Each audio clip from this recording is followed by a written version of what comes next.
சரியா? தலை போட்டுக்கோங்க. வங்கி இணக்க கூற்று. உங்களுக்கு பிடிஎஃப் போடப்பட்டு அதுல கணக்கீட்டு சமன்பாடு 2 கேள்வியும் வங்கி இணக்க கூற்று 2 கேள்வியும் போடப்பட்டு 2009 பாஸ் பேப்பர், அடுத்தது 2012 பாஸ் பேப்பர். சரியா? ஓகே. முதலாவது நாம பார்க்கக்கூடியது வங்கி இணக்க கூற்று. வங்கி இணக்க கூற்றுல உங்களுக்கு 2010 2012 2 பாஸ் பேப்பர் போடப்பட்டு அதை நாங்க பார்ப்போம். முதலாவது கேள்வி பாருங்க.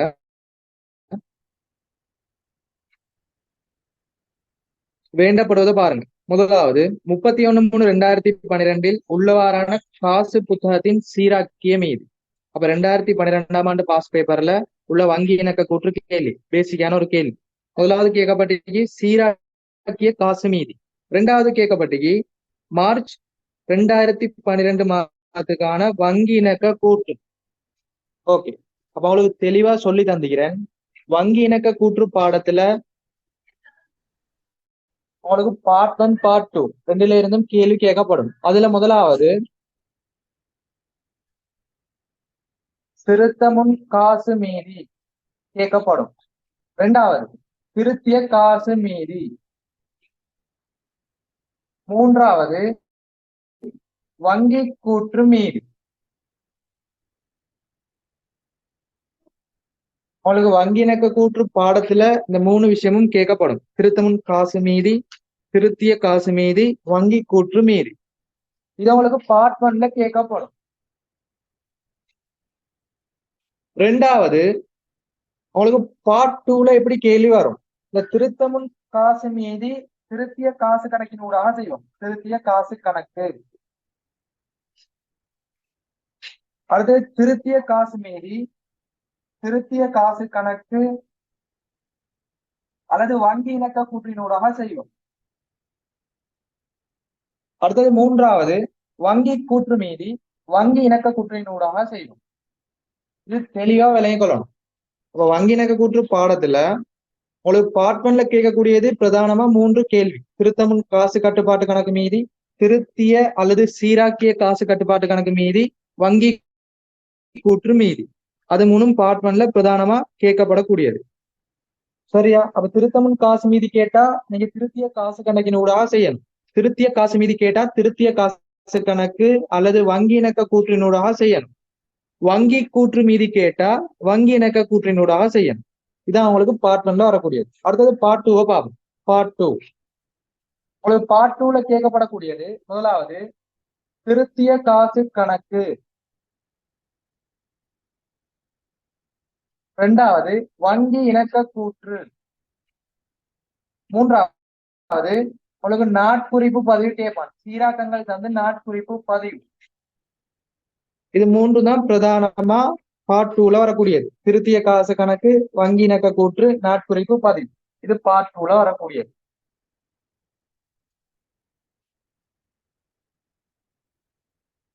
சரியா? இதை நோட் பண்ணிக்கோங்க. அடுத்த கேள்வி போகும். இப்போ வங்கி இணக்க கூட்டுண்டு வந்தா ஞாபகம் வச்சுக்கோங்க. பார்ட் 1ல திருத்தமுன் காசு மீதி, திருத்திய காசு மீதி, வங்கி கூற்று மீதி. அது எந்த கணக்கினூடாக செய்யலாம்னு சொல்லி தந்துக்கிறேன். திருத்திய காசு கணக்கை வச்சு திருத்த முன் செய்வோம். அடுத்தது திருத்திய காசு வங்கி இணக்க கூற்ற வச்சு திருத்திய காசு கண்டுபிடிப்போம். வங்கி இணக்க கூற்ற வச்சு வங்கி கூற்று கண்டுபிடிப்போம். இது பார்ட் 1க்கு வரக்கூடியது. அடுத்து பார்ட் 2ல வேண்டப்படுவது திருத்திய காசு கணக்கு கேட்கலாம், வங்கி இணக்க கூற்று கேட்கலாம், ஏதாவது சீராக்கங்கள் தரப்பட்டு நாட்குறிப்பு பதிவு கேட்கலாம். இதான் வங்கி இணக்க கூற்றுல ஃபர்ஸ்ட் டைமுக்குள்ள வரக்கூடிய விஷயம். இதை நோட் பண்ணிக்கோங்க. இப்ப நாங்க பார்ட் 2 கேள்விக்கு போவோம்.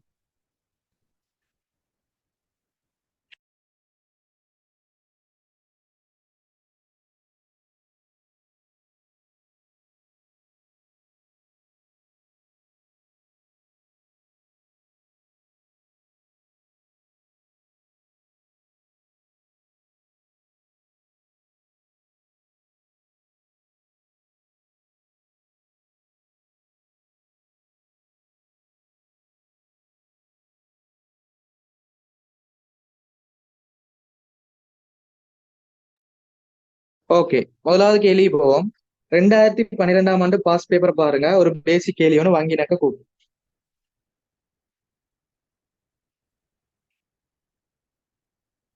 2012 பாஸ் பேப்பர். இதுல பாருங்க, முதலாவது கேட்கப்பட்டிக்கு 31/3/2012 உள்ளவாறான காசு புத்தகத்தின் சீராக்கிய மீது. ரெண்டாவது கேட்கப்பட்டிக்கு வங்கி இணக்க கூட்டு. அப்ப நாங்க ரெண்டையும் அடிச்சு கொள்வோம். முதலாவது சீராக்கிய அல்லது திருத்திய காசு கணக்காடி, ரெண்டாவது வங்கி இணக்க கூற்று அடி.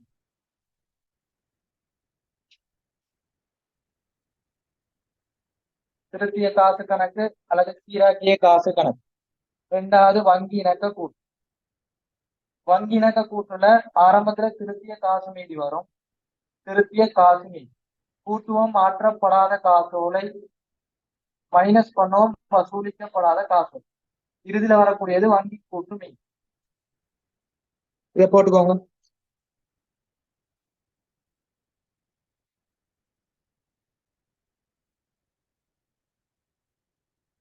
திருத்திய காசு கணக்குல உங்களுக்கு வரவு செலவு என்ன பதிவு செய்யப்படும் அதை கட்டாயம் தெரிஞ்சு கொள்ளணும். அடுத்தது வங்கி இணக்க கூட்டுல என்னெல்லாம் பதிவு செய்யும் அதுவும் தெரிஞ்சு கொள்ளணும். ஏற்கனவே சொல்லி தந்த விஷயம்.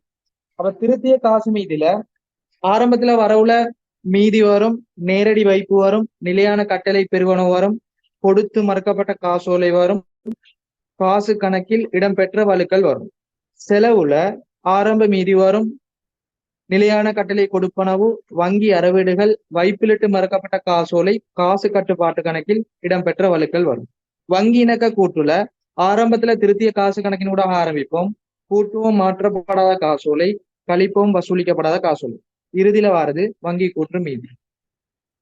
ஃபார்மட் அடிச்சுக்கோங்க, கேள்விக்கு போகும்.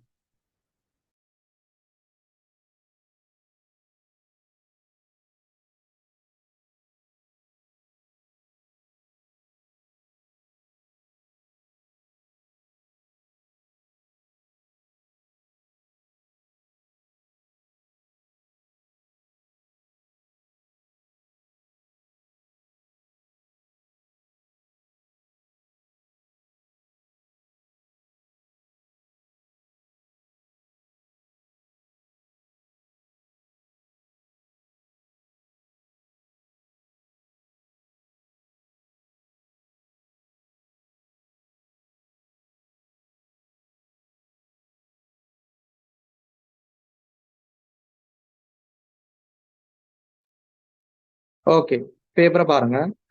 முதலாவது வியாபாரம் ஒன்றின் காசு புத்தகமானது 31/3/2012 ரூபாய் 20,000 வங்கி வரவு மீதியை காட்டியது.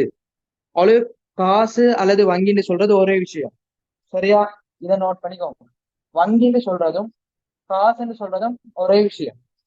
உங்களுக்கு காசு மீதி வரவும் வரலாம், செலவும் வரலாம். அப்ப இதுல சொல்லப்பட்டிக்கு வங்கி மீதி ரூபாய் 20,000 வரவை காட்டியது. அப்ப வரவுல போடுங்க மீதி ரூபாய் 20,000, மீதியில போடுங்க 20,000 வரவு.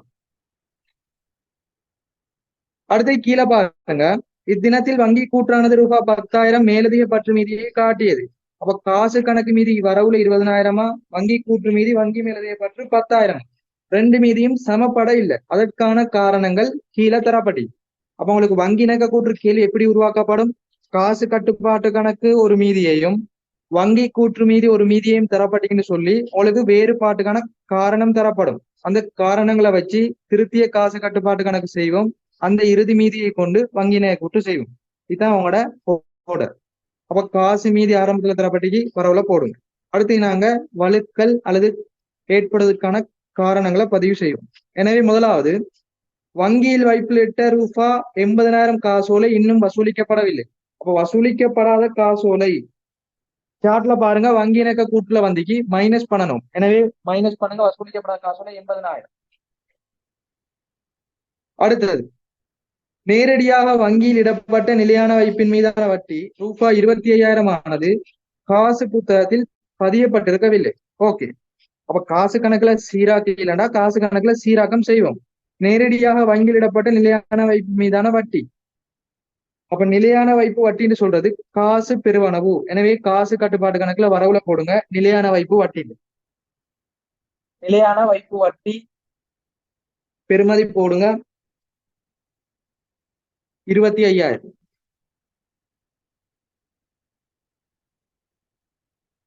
அடுத்து மூன்றாவது பாருங்க,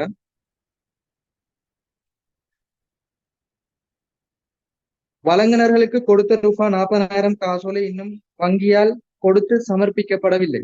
அப்ப சமர்ப்பிக்கப்படாத காசோலை மாற்றப்படாத காசோலை நாங்க வங்கி இணக்க கூற்றுல பிளஸ் பண்ணுவோம். அப்ப பயப்படாம அதை கூட்டுவோம். போடுங்க மாற்றப்படாத காசோலை 40,000.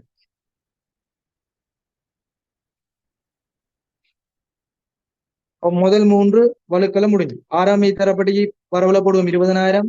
வசூலிக்கப்படாத காசோலை வங்கினை கூட்டுல கழிப்போம். மாற்றப்படாத காசோலை வங்கினை கூட்டுல கூட்டுவோம். நிலையான வைப்பு வட்டி ஒரு காசு பெருவனவு திருத்திய காசுல வரவுல போடும். அடுத்து 4வது வழக்கு வாங்க. நிலையான கட்டளையின் பெயரில் வங்கியினால் செலுத்திய ரூபாய் 5,000 காப்புறுதி கட்டணமானது காசு புத்தகத்தில் பதிவு செய்யப்படவில்லை. காசு புத்தகத்துல பதிவு செய்யலாட்டி பதிவு செய்வோம். நிலையான கட்டளை கொடுப்பனவு சொல்லி தந்துகிறேன். திருத்திய காசு கணக்குல செலவுல வரும். எனவே போட்டுக்கோங்க காப்புறுதி கட்டணம் 5,000. காப்புறுதி 5,000. ஓகே, அடுத்தது பாருங்க. வைப்பிலிடப்பட்ட ரூபாய் 10,000 காசோலை ஒன்று வங்கியினால் மறுக்கப்பட்டுள்ளது எனினும் காசு புத்தகத்தில் பதிவு செய்யப்படவில்லை. அப்ப காசோலை மறுக்கப்படல் 2 விஷயமே. வைப்பிலிட்டு மறுக்கப்பட்ட காசோலை, கொடுத்து அல்லது வழங்கி மறுக்கப்பட்ட காசோலை, ரெண்டும் தெளிவா சொல்லி தந்துக்கிறேன். கொடுத்து மறுக்கப்பட்டா வரவுல வைக்கணும், வைப்பிலிட்டு மறுக்கப்பட்டா செலவுல வைக்கணும். அப்ப இதுல சொல்லப்பட்ட வைப்பிலிட்டு மறுக்கப்பட்ட காசோலை 10,000 செலவுல போடுங்க. மறுக்கப்பட்ட காசோலை ரூபாய் 10,000.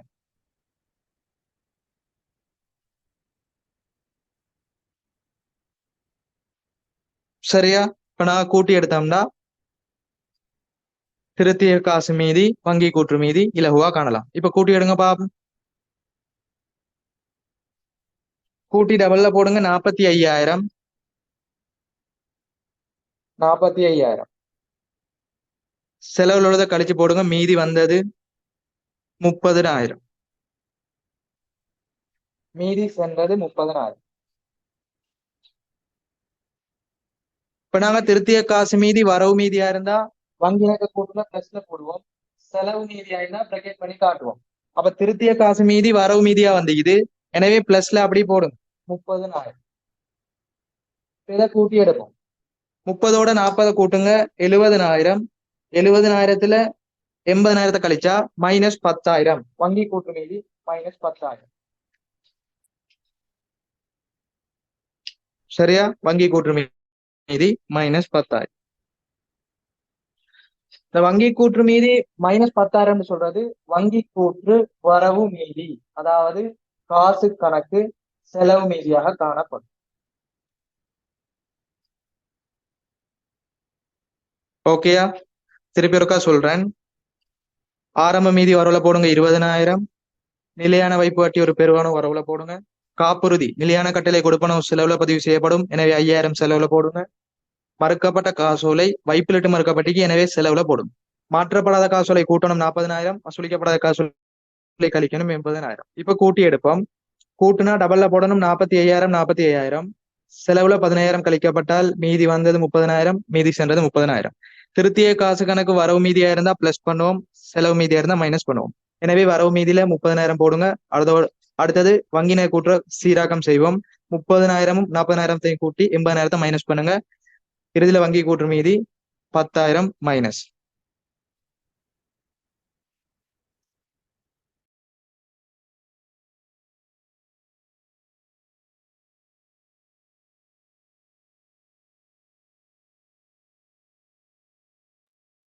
எல்லாருக்கும் ஓகே, கிளியரா சேட்ல போடுங்க. அடுத்த கேள்வி போ.